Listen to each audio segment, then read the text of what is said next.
Good afternoon, everyone. We are here for a very interesting panel, and I have my esteemed panelists with me.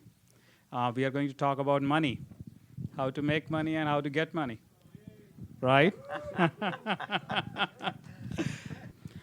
We are broadly going to talk about three things. One is financing, second is content monetization, and third is viewer's journey.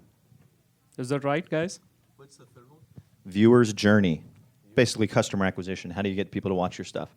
It's never been easier to make stuff, but it's never been harder to get an audience. So let me start with crowdfunding, because that's the hottest topic now. How do you get crowdfunding for the movies? And Kenny, would you like to talk about that first? Well, we chose not to go the crowdfunding route because our greatest asset is the musicians themselves. The musicians have a really unique perspective on food, on tour. Nobody just asked them about that in the past. And so I saw a real opportunity to create really unique content around that had the best in music discovery, food discovery, and creating a new connection between the musician and their fan. So it seemed to me that to tap those musicians' audience to pay for my stuff was somehow not me living up to my value proposition to the musicians and the restaurants that were featured. So we did the hard thing. We started to experiment, self-funded, and very quickly, because it's a unique intersection of food and music and travel, got local sponsors that led to national sponsors that led to television. So from a crowdsourcing standpoint, I think more and more musicians are exploring that. And as it matures, it's so early stage, as you guys know, but it's becoming... It's the deliverables other than the show itself that is becoming this really labor-intensive process for the content creator. If it's something you feel confident in, you have hopefully a friend 1-2 degrees of separation away who's had a successful experience with it. There are certainly best practices. There are certainly worst practices. I would certainly suggest using one of those as opposed to just going in as hey, let's throw it against the wall and see if it works. I could tell you this, is that we've run 6 crowd fundraising campaigns for films, including once where we did 2 for one movie, where we ran the identical campaign twice, once where we got a great outcome and once where we got almost nothing. There's a lot of really interesting things about crowd fundraising, which I think is really dynamic for both the audience and for the filmmaker. You have an interesting opportunity with crowd fundraising in that you have an opportunity to both get non-recourse money that you're not having to be responsible to answer to anyone for the money that's coming in to make your content.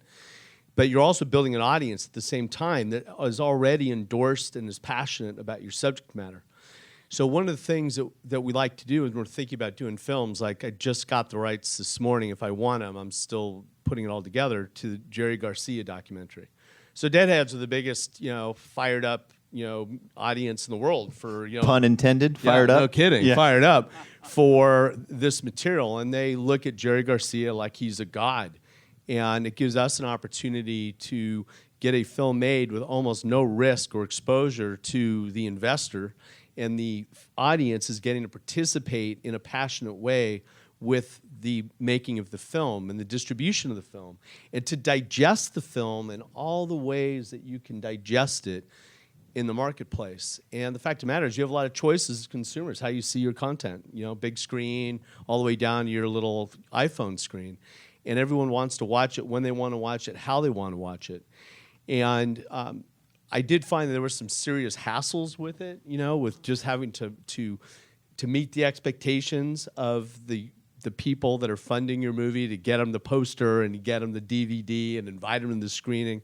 So there is an administrative hassle that goes with that, but I think it's so well offset by the fact you don't have to send out K-1s to investors. You don't have to explain, why Netflix didn't pay you on time, or why the accounting statement from this company or that company doesn't work, and you don't have to audit anybody.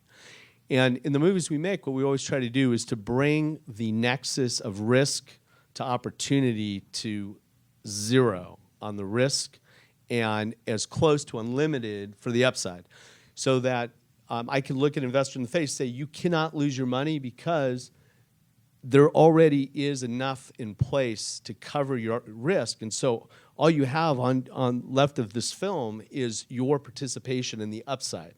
And that becomes a very persuasive argument for anyone that they get to be part of something they love, like So, making a Steve- Jerry Garcia movie. So, Keith, I have a question for you because you come from a very, very different background and you have pretty interesting experience. What do you think about pre and post viewing experience or consumer experience? Because before consumer consume content or they are watching, what is your take? And you are talking about connecting physical and digital world. Would you mind sharing some of your thoughts? Well, I think the interesting thing about marketing a creative product is that every time anyone endeavors to do that, whether it's a large studio or an independent filmmaker, you're launching a new product, and that is a huge challenge. And getting the word out is the biggest challenge involved in that. And so what we do in our world of outdoor advertising is we launch products that are entertainment-based products every week. And we do that because we're able to get the word out to a lot of people very quickly and build equity in a name. And hopefully after the film or album is released or whatever the creative product is, the word of mouth carries it from there. But that's a huge challenge. And where it's changing that I see is there are opportunities for not only big studios now, but for much smaller independent filmmakers to be able to do that through cost-efficient ways. Yeah, that is my question, because a lot of people in the audience are indie filmmaker and they don't have a huge budget. Can they really leverage some of these traditional mediums? Correct. So where the challenge lies after you get the word out is to sample the product. And that's where our industry is challenged. Many years ago, it was just enough to speak from, one to many.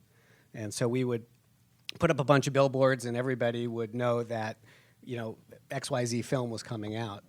Now, with so much creative product in the marketplace, viewers are much more discerning. And so the opportunity to sample that product becomes really important. Mm-hmm. And that's where we have an opportunity with the Beacon technology in that consumers can go buy, say, a billboard or some sort of street furniture product that's promoting a new creative product and have an opportunity to learn more right then.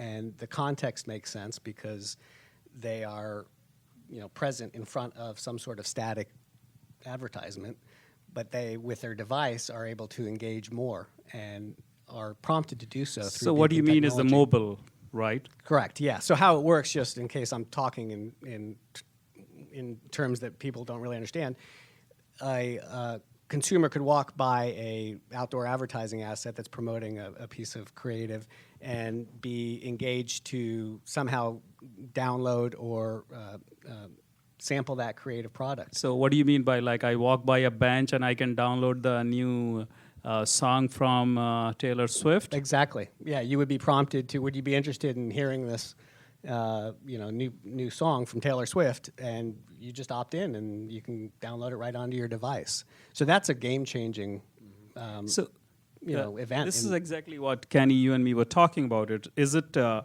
we really talking about a lot of cross-brand promotions now? Because product placement is around for ages, and I'm sure all of you are expert here. But the new thing I'm seeing, and I'm hearing from Keith and Kenny both, is cross-brand product placements. Yeah, I think, we did a really, really hard thing that's very popular right now, which is to go from the web to TV. And the question everybody out there has is, how do you make money doing that, which is still the hardest part to do. And I think the default answer is branded content. Everybody's like, well, I'm going to go chase the Fortune 2000 companies to pay for my next 6 episodes or my next documentary or whatever the case may be. Well, that's really, really hard to do because you're competing against people you know about, the shows that you watch or DVR, the shows that you watch religiously on whatever platform you watch it on. There's relationships there. There's data requirements that cost money to even do effectively. So our most successful, we've never served a banner ad. We've never run a 15, 30-second commercial spot on any of our shows ever. It's all through our website, so we get all of the traffic to our destination. Product integration for a food, music, and travel show is really easy. And as it bubbles up to TV, it's also DVR proof, which is becoming very, very important. So technology is helping from a consumer standpoint. It's a revolution. It's freedom. It's wonderful.